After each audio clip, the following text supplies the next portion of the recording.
Life में पैसे कमाना सबसे ज़्यादा ज़रूरी है, बट उससे ज़्यादा ज़रूरी है एक स्किल, एक ऐसा टूल जिससे वो पैसे कमाए जाएं। बट अगर तुम यहीं फंस गए तो यहाँ क्या घंटा जाओगे।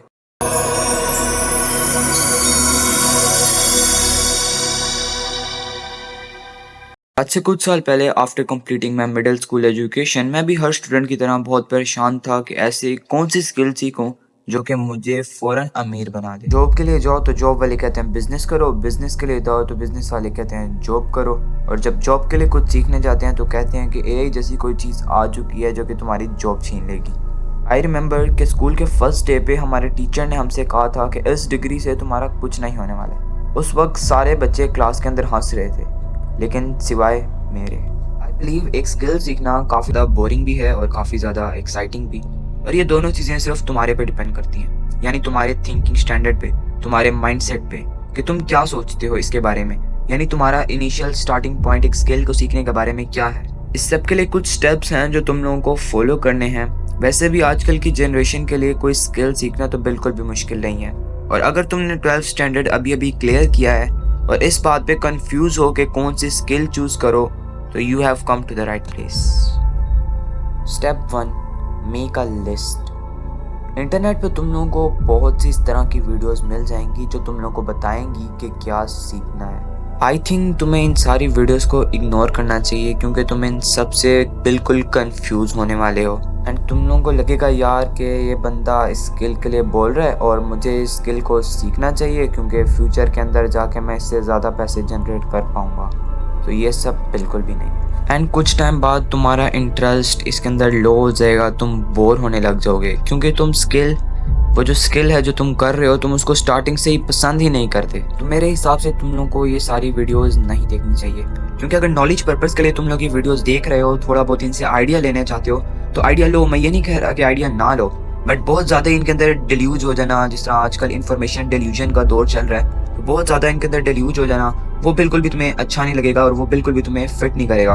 तो तुम्हें कुछ ऐसी स्किल ढूंढनी है, कोई ऐसी चीज़ करनी है जो तुम्हें सबसे ज़्यादा अच्छी लगती हो, तुम्हारा इंटरेस्ट उसके अंदर बहुत ज़्यादा हो, और तुम्हें उसकी एक प्रॉपर लिस्ट बना लेनी है, जिसकी वजह से फ्यूचर के अंदर तुम उस लिस्ट के ऊपर काम कर पाओ या फ्यूचर के अंदर उसके लिए अपना गोल या टू डू लिस्ट सेट कर पाओ। मुझे याद है जब मैं कंफ्यूज था आज से 1 साल पहले, with no skill no talent, और मेरे अंदर कुछ भी ऐसा खास नहीं था, तो मेरी ज़िंदगी में एक ऐसी बुक आई जिसने मेरी पूरी लाइफ चेंज कर डाली, और ये बुक है एलॉन मस्क एशली वेंस की।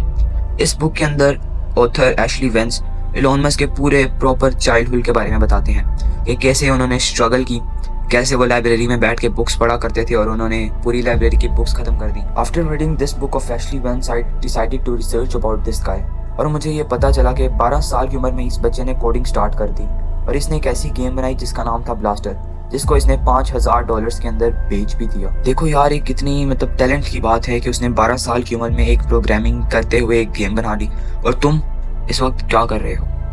तो इस सेंस ऑफ मोटिवेशन और इंस्पायरेशन से मुझे एक स्पार्क ऑफ मोटिवेशन मिला, यानी एक स्पार्क ऑफ पर्पस मिला। मैं उस वक्त 16 साल का था और उससे 4 साल बड़ा था। उस वक्त मैंने अपने आप से 2 सवाल पूछे, जिसमें से पहला था व्हाट मेक्स मी क्यूरियस, ऐसी कौन सी चीज़ है जो मुझे अपनी तरफ खींचती है, और दूसरा था कि ऐसा कौन सा इंटरेस्ट था जो कि पीछे छूट गया था मेरे स्कूल लाइफ के अंदर, या आप लोगों की कॉलेज लाइफ या कोई भी जॉब लाइफ भी हो सकती है। तो आप लोगों ने अपने आप से सोचना है कि ऐसा कौन सा इंटरेस्ट था जो कि आपने अपनी जॉब के लिए या अपने स्कूलिंग एजुकेशन के लिए पीछे छोड़ दिया था, और ऐसी कौन सी चीज़ है जो आपको अपनी तरफ खींचती है। तो इन 2 क्वेश्चंस को सामने रखते हुए आप लोगों को भी अपनी लिस्ट बनानी है, और मैंने भी उस वक्त ऐसा ही किया। इन दोनों क्वेश्चंस को मैंने अपने सामने रखा और मैंने कुछ अपनी चीज़ें ढूंढी जिनके अंदर मुझे बहुत ज़्यादा इंटरेस्ट है और जो मुझे अपनी ओर खींचती हैं।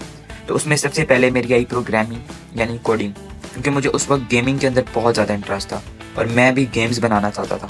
आप लोगों को भी बहुत ज़्यादा इंटरेस्ट होगा पबजी फ्री फायर के अंदर, आप लोग भी सोचते होंगे कि मैं भी इस तरह की गेम बनाऊँ, तो आप लोग भी प्रोग्रामिंग और कोडिंग अपनी लिस्ट में डाल दीजिए। इसके अलावा मुझे ग्राफिक डिज़ाइनिंग और वीडियो एडिटिंग का बहुत ज़्यादा शौक था, क्योंकि मैं ट्यूब सेंसी, इमाद गाजी और भी बहुत सारे क्रिएटर्स जिस तरह के अली अब्दाल, इन लोगों की मैं वीडियोस देखा करता था, और मुझे इनकी वीडियोस की जो एडिटिंग स्किल्स हैं वो मुझे बहुत ज़्यादा पसंद आती थी। इसलिए मैंने ग्राफिक डिज़ाइनिंग और एडिटिंग स्किल्स भी अपनी लिस्ट के अंदर डाल लिया। इसके अलावा आपके अपने अपने नीश होंगे, आपके अपने अपने गोल्स होंगे, आपके अपने इंटरेस्ट होंगे जिनको आप लेना चाहते हैं और जिनके लिए आप काम करना चाहते हैं, और जिनकी बेस के ऊपर आप अपनी फ्यूचर की जॉब या फिर फ्यूचर का बिजनेस स्टार्ट करना चाहते हैं, तो उन सब इंटरेस्ट को आप अपनी लिस्ट के अंदर डाल लीजिए।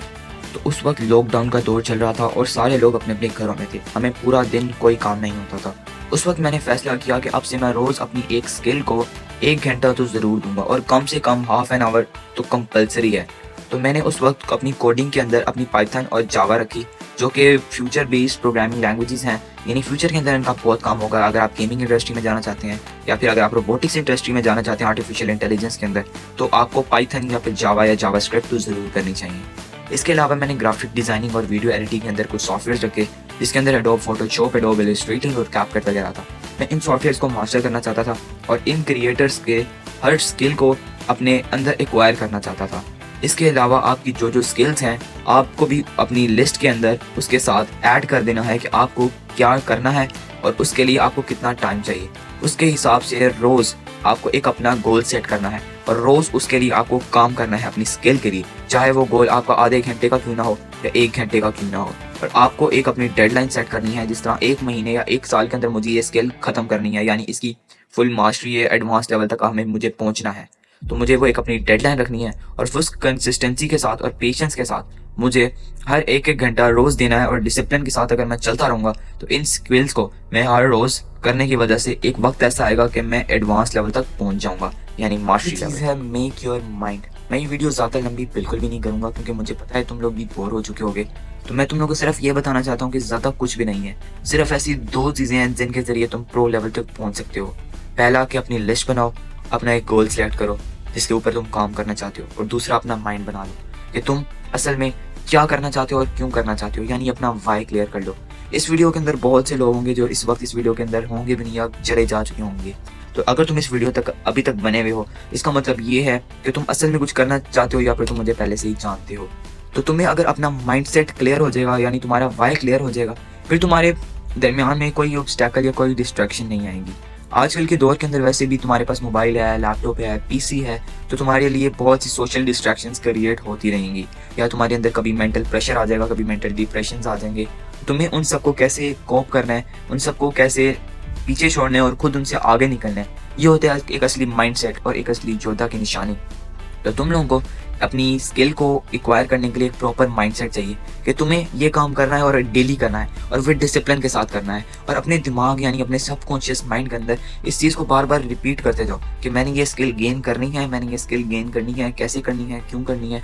और जब तुम वो रिपीटेटिव सिग्नल दोगे ना अपने सबकॉन्शियस माइंड को, तो वो कुछ आहिस्ता आहिस्ता खुद ही सिलेक्ट करना शुरू कर देगा और आहिस्ता आहिस्ता वो खुद ही एक्सेप्ट कर लेगा कि हाँ तुम्हें ये करना है और तुम इसको करके दिखाओगे। तो ये था इन दोनों पॉइंट्स के ऊपर बेस्ड एक छोटा सा वीडियो। मुझे उम्मीद है कि तुम्हें ये वीडियो पसंद आया होगा। और ये सिर्फ 2 स्किल्स हैं, ये नहीं कि ये तुम्हें इसके लिए बहुत ज़्यादा काम करना पड़ेगा। जो तुम्हें दूसरे क्रिएटर्स बताते हैं वो भी मैटर करती है, उनके ओपिनियंस भी मैटर करते हैं, बट मैंने इनके लिए तुम्हारे लिए एक कंसिस्टेंट समरी निकाली थी सब वीडियोस की कि टोटल ये चीज़ जो बेस्ड है, ये जो साइकिल बेस्ड है, ये सिर्फ इन 2 चीज़ों के ऊपर ही बेस्ड होता है। अगर तुम इन 2 चीज़ों पे यानी एक लिस्ट बनाने पे, अपने गोल सेट करने पे, अपना नीश क्लियर करने पे और अपना वाई यानी माइंडसेट क्लियर करने पे तुम फोकस करोगे, तो तुम दुनिया की हर चीज़ को और हर स्किल को एक्वायर कर सकते हो without putting a lot of efforts and without putting a lot of hard work, with just smart work.